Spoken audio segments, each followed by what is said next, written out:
Welcome in, Lions fans and Jets fans, for our latest installment of Crossover Thursday. It's week 15 here on the Locked On Podcast Network. I'm John Butchko, the host of Locked On Jets. Jets fans, you know me. Lions fans, you know my good friend Matt Derry, the host of Locked On Lions. We're here to preview this game between interconference opponents. But before we get to that, you should know that Crossover Thursday is presented by our friends at Prize Picks. Prize Picks is so much fun and it's easy to play. No competing with other players, just you versus the projections available. Pick 2 to 5 players, and if they score more or less than their Prize Picks projection, you can win up to 10 times your money on your entry. It can literally take less than 60 seconds to enter. It's that easy. We love Prize Picks, and we know you will love it too. First-time users can receive a 100% instant deposit match up to $100 with promo code Locked On. That's prizepicks.com, promo code Locked On. Well, Matt, I hope you're doing well. Before we started recording, we talked a little bit about the last time we did this. We've both been at the Locked On Podcast Network for a long time. Yeah. Last time the Jets did play the Lions, we did a crossover show. It was a very exciting game for both teams. It was week 1 of the 2018 season, the first game of the Sam Darnold era for the Jets, the first game of the Matt Patricia era for the Lions. Eras that I guess in retrospect we wish we'd forgotten. Yeah. Things that did not reach their level of promise, but now both teams seeming like they're moving in the right direction. John, it was interesting that you brought that up. I completely forgot. That's a great call by you because the Jets obviously came into Ford Field and curb stomped the Lions. That was a bizarre night where the fans got treated an early taste of what the Matt Patricia era was going to look like. And obviously the Jets fans thought Sam Darnold was going to be the second coming of Joe Namath. So that didn't work out on either side. But yeah, I'm excited for this game Sunday. You got the second best crew for CBS. You got Ian on the call and on Charles Davis. I mean, this is all of a sudden going to be a fascinating game with some folks saying the winner is going to get to the playoffs and the loser isn't. So how about that? You gotta love it, man. A couple of cursed franchises. I always feel like we're kindred spirits. So Yes. another franchise with a long-suffering fan base. We deserve some joy. But tell me a little bit about the biggest story around the Detroit Lions right now. Well, the storyline is they're red hot, and the nation is looking at them. I did my podcast on Wednesday. I talked about the NFL.com power rankings, and the Lions made the top 10. I mean, John, top 10? When I had a text from a buddy that said, yeah, Lions made the top 10. I said, top 10 in the NFC? They said, no, period. And I'm going, they're ahead of the Titans. They're ahead of Miami in these power rankings. I mean, the Lions are hot. There's a buzz in this town. People are talking about the playoffs. Oh, can they win out and win 10 games? I mean, this team won 3 games last year. I had them at 7, and I thought I was being generous. So there's a buzz about this team. They're playing good football. They're not making mistakes. Jared Goff hasn't thrown an interception or fumbled in 5 weeks, and the offense is explosive. So, now Meadowlands, second trip in for them. They were there a couple weeks ago, obviously, and beat the Giants. I know I'm not allowed to say the G word on your show, but I just did. But so the storyline is they're hot. There's a buzz about them, and now there's people actually saying, can they sneak into the playoffs? Can they get by the Commanders or Giants and get that last wild card spot? And then let's say they play Minnesota in the first round. They've trailed Minnesota in the 2 games they played against the Vikings this year for a grand total of 45 seconds. That's it. So this is wild around here. What about New York? Matt, about 2 weeks ago, I probably would have had the same story for you because this is a Jets team that's been exceeding expectations all season long. It's really funny that you said that you had the Lions at 7 wins and you thought that was generous because that is exactly the win total I had the Jets at before the start of the season. And when I said that, I was thinking, man, I don't know. Maybe I'm being a little too optimistic here. Maybe I'm just speaking with my heart. Well, here the Jets are now. They're at 7 wins and they got 4 to play. They're right in the middle of the playoff race. The Jets have not made the playoffs since 2010. Not only is that the longest playoff drought in the NFL, Matt, it's the longest playoff drought in the NFL by 5 years. Yeah. It's been a long time since the Jets even had a competitive team. They haven't had a winning season since 2015. In fact, the only season they've even approached 500 since then was 2019 when they were 7-9, but they began that year 1-7, so they never were really in the playoff race. They got a fortunate schedule the second half that year. They won 6 of their last 8 games, but they were never really a team that was threatening anybody in the AFC. So here we are. The Jets they're tied for the last playoff spot in the conference. Now they lose tiebreakers to New England because they got beaten by them twice. They currently are behind the Chargers because of the conference record tiebreaker. But there's a little concern now. There's a little sense of, are things maybe beginning to fall off? Was the first part of the season too good to be true? Because the Jets have lost two straight games. Now, these are tough opponents. They went out to Minnesota, who I know Detroit seems to be playing pretty well against Minnesota, but the Vikings are having a good year. Jets lost a heartbreaker, a game that any one of five plays goes differently. They win that game. And then last week they had the Buffalo against an excellent Bills team, a team they already beat once, a team that before the start of the season you thought the Jets were going to get swept by. It was a tall order to go into Buffalo and expect them to win that game. But a little bit of a challenge for the Jets is now, in addition to the losing streak, they're kind of dealing with some injuries. Quinnen Williams, who's, I dare say, approaching Oh, defensive he's the player of the. best. I mean, He's great. I've been saying all pro. We're getting to the point where we got to start talking about him for defensive player of the year. 11 sacks from Yes. the Oh, yeah. defensive tackle position. He suffered a calf injury. He left the game against Buffalo, and the defense really dropped off. It was a big difference when he left that game. But also Mike White, who injured his ribs. He's been starting for the Jets the last 3 weeks. Zach Wilson, didn't really do the job well enough. And then there were some questions about his standing in the locker room after some comments he made in the loss to New England. Mike White comes in, plays great against the Chicago Bears. He's been okay the last couple of weeks. He hasn't been great. He's played decently. He's played credible football against Minnesota and Buffalo in a couple losses, but took some big hits in that Buffalo game, suffered rib injuries. And now it sounds like Mike White's going to be in the lineup. Quinnen Williams did not practice on Wednesday. So we're reaching kind of a turning point in this season, Matt, because Jets have got to get back on track. And this is the type of game that, could send the Jets in one of two directions, playing against such a hot Detroit team. If the Jets are able to win this game at home, you kind of feel like the ship is righted. If they lose this one, though, Matt, this could be the start of maybe a late Yeah. season collapse. And I don't know how upset you can get. I don't know how upset either of these fan bases can get if they don't make the playoffs, because I think both teams are moving in the right direction. I'll say this. I watched some of that Jets Bills game on the replay. Mike White took a beating. He got destroyed. I cannot believe he came back in. When he went out, get his ribs checked out in the locker room, and then he's back, and Flacco plays a series or whatever it was, and here comes Mike White. I mean, I give that kid a lot of credit, and I bet that locker room loved to see him back in that game. But he took a beating, and I brought this up and on Wednesday's show too. But Aiden Hutchinson and Sauce Gardner are kind of fighting for the Defensive Rookie of the Year award. That's a sidebar for this game for sure too. It certainly is, Matt. And you were not alone.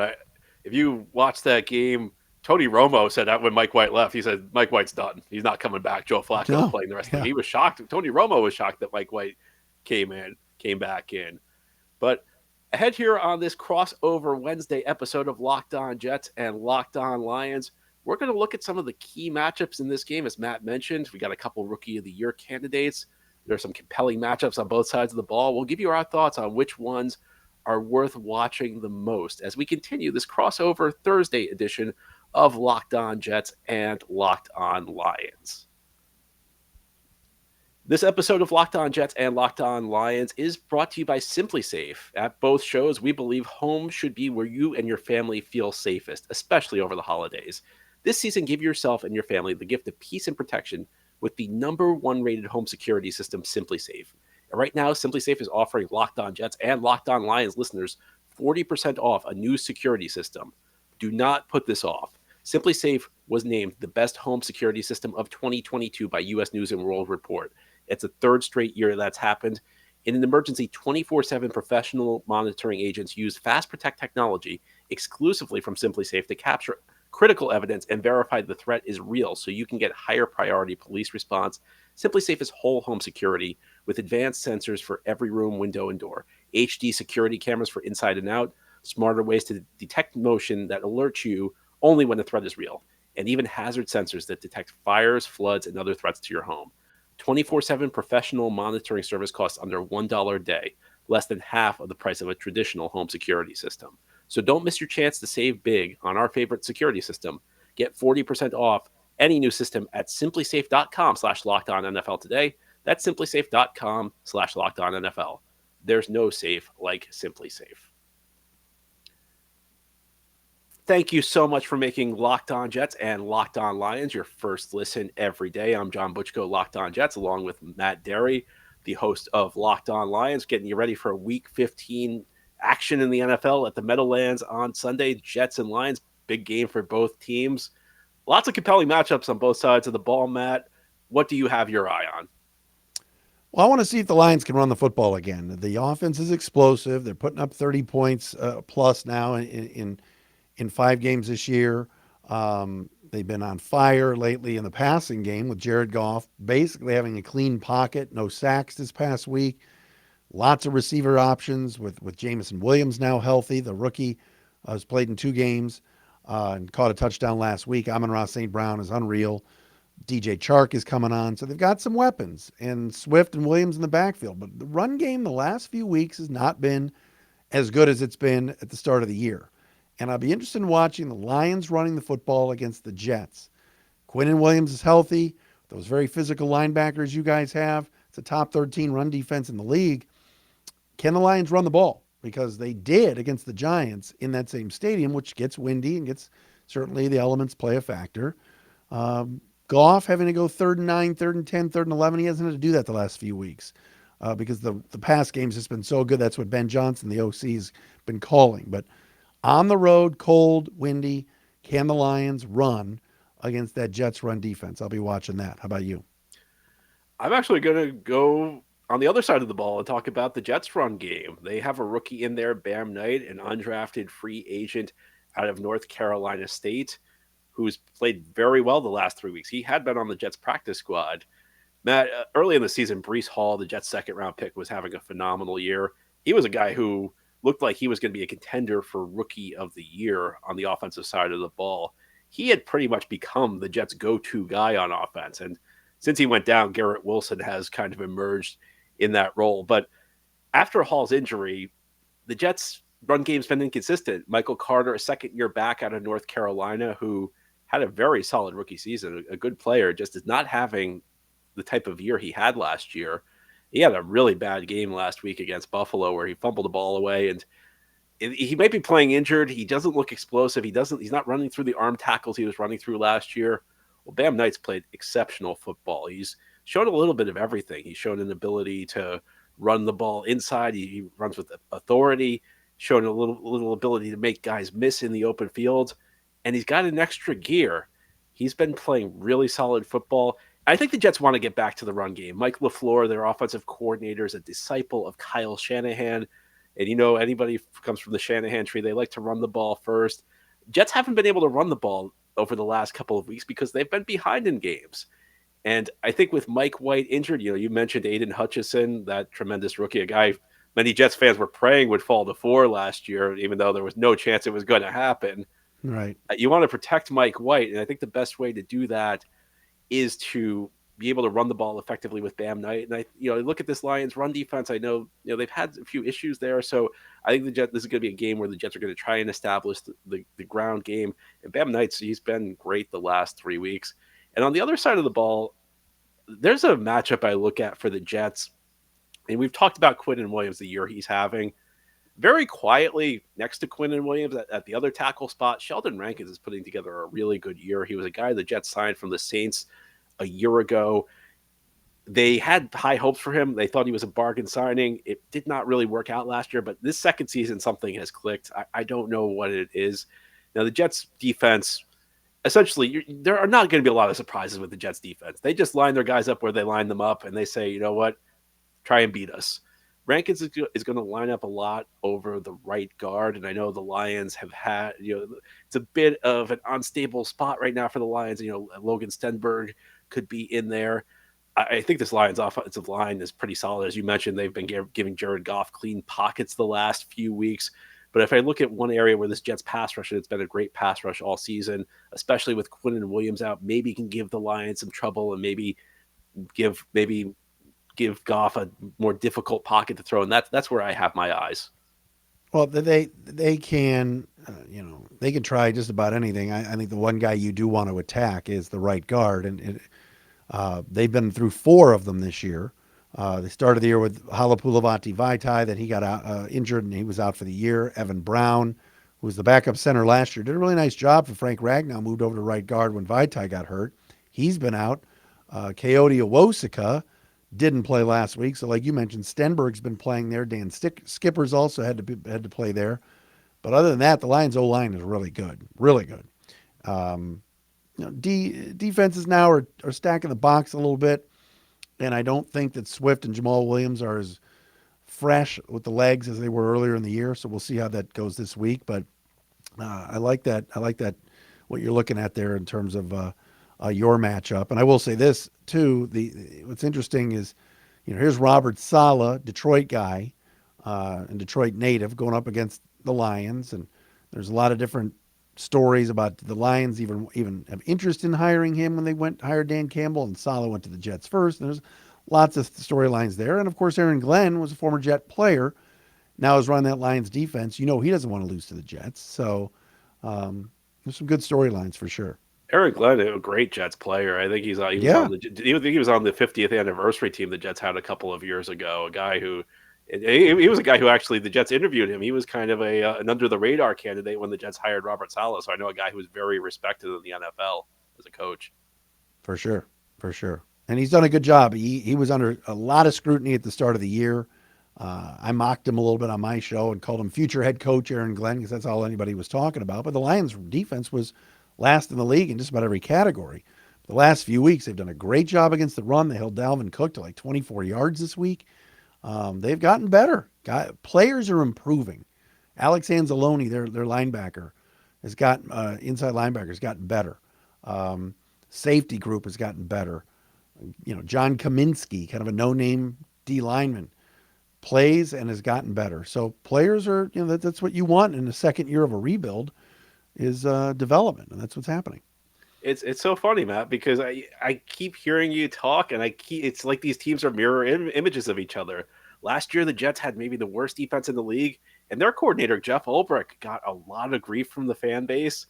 This year, the Jets have brought in a number of key players on defense. They signed DJ Reed to play one corner slot. They drafted Sauce Gardner, who's having a phenomenal rookie year at the other spot. But more than anything, as I mentioned, Quinnen Williams has had his breakout season. He always was a good player, and I was always defending Quinnen Williams because I said, even if he's not everything you wanted him to be, he still was a very good player his first 3 years. Well, this year, forget about it. This year, he's developed into a star, and the Jets are certainly hoping to have him back in the lineup on Sunday. But it's amazing, Matt. I mean, it's like Yeah. these two cursed teams. With the second year coaches, the second year of this build, and now it feels like things are moving in the right direction. I hope for both fan bases because, as I said, I feel a bond with the Lions fans because I feel like we've gone through a lot of the same things. Oh, no question about it. And there are some Lion fans that are waiting for the next shoe to drop, and but people are even the skeptics right now are have to admit that this team is playing really good football. They are taking care of the ball, and the giveaway takeaway they're winning every week, and they're pounding people. They pounded the Vikings this past week. The Jags the week before they just destroyed them. Even the Giant game a couple weeks ago went into New York and a very physical Giants team and pushed them around. The Bills, they probably should have won that game on Thanksgiving. So this last 6 weeks, you're seeing a lot of what Dan Campbell and General Manager Brad Holmes wanted to build. Well, Matt, an exciting time for both teams. Both teams in the second year of this build seem like they're heading in the right direction. I sense a lot of mutual respect between the two fan bases, but of course, only one team can win this game on Sunday, unless there's a tie. But ahead here on the Locked On Jets, Locked On Lions crossover Thursday show, Matt and I will close things out by giving our predictions. Who do we think will win this Week 15 game? We'll tell you ahead here on Locked On Jets and Locked On Lions. Well, if you're looking for the odds makers to give you a better idea of who's going to win this game, you're not in much luck. The line has changed all week. It's gone from Lions to the Jets back and forth. It's close to being a pick'em game. If you want to lay money down on this game because you're a Jets fan or a Lions fan who's confident, you should know that BetOnline.net is your number one source for sports betting info, news, stats, and analysis. Get the latest odds and trends for every professional and amateur league out there, from pro football to college bowl season to the basketball and World Cup. They've got it all at betonline.net. And if you love sports podcasts, well, of course you love sports podcasts. You're listening to this crossover show. You can find those at BetOnline as well. They're the fastest and easiest way to get all of your betting info. Head to the website today or use your mobile device to learn more. BetOnline, where the game starts.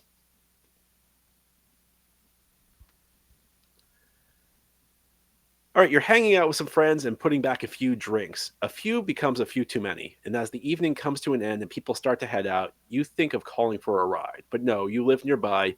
You think you can make it home okay. You think it's no big deal. What are the odds you'll get pulled over anyway? And even so, what's the worst that could happen? Your insurance goes up, you lose your license, you lose your job, you lose your car, you kill someone. Everybody knows about the risks of driving drunk.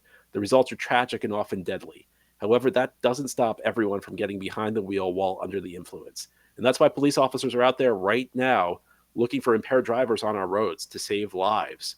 So if you think you're okay to drive after a few drinks, think again. Play it safe and plan to get ahead with a ride. It only takes one mistake to change your life or somebody else's forever. Drive sober or get pulled over. This is a crossover Thursday edition of Locked On Jets and Locked On Lions. I'm John, the host of Locked On Jets, along with Matt, the host of Locked On Lions. All right, Matt, I think we both have a lot of respect for our opponent this week, but only one team can win this game unless you're going to pick a tie, which I don't think you'll do. But who do you think comes away victorious in the Meadowlands? This is tough. There's a part of me that says, man, the Lions are really playing well. You mentioned the Jets being banged up, and the Lions really have no fear right now. I mean, they've already gone into this same stadium and won against, what was at the time a superior opponent, at least on paper. Jets obviously 7-6, Lions 6-7. Like you said, it's kind of a pick'em game. I don't know. I'm kind of, I mean, I hate to waffle on this. I mean, maybe I'll take the home team. I have a weird feeling that this is going to come down to the kickers. And Michael Badgley's been good for the Lions. Don't get me wrong. He's been a little shaky the last couple of weeks. But I think the kicking game, something weird happening. Everything's kind of gone the Lions' way the last 6 weeks, outside of the Thanksgiving game where they lost a tight one.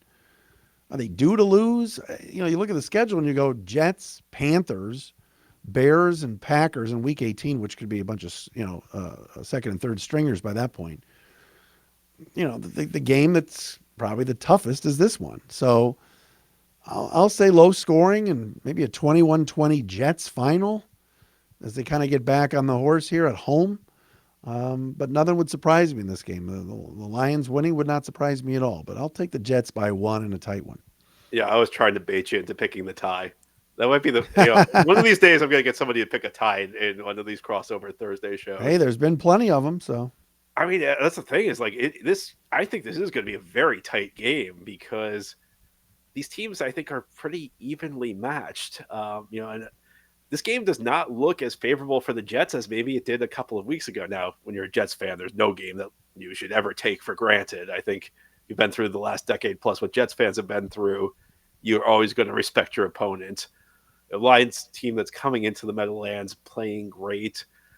But, I mean, I look at this and I say, as well as the Lions are playing, and I think that they are absolutely heading in the right direction. I have a lot of respect for what they're doing. If you want to be a playoff team, it's December. This is a game you got to win at home.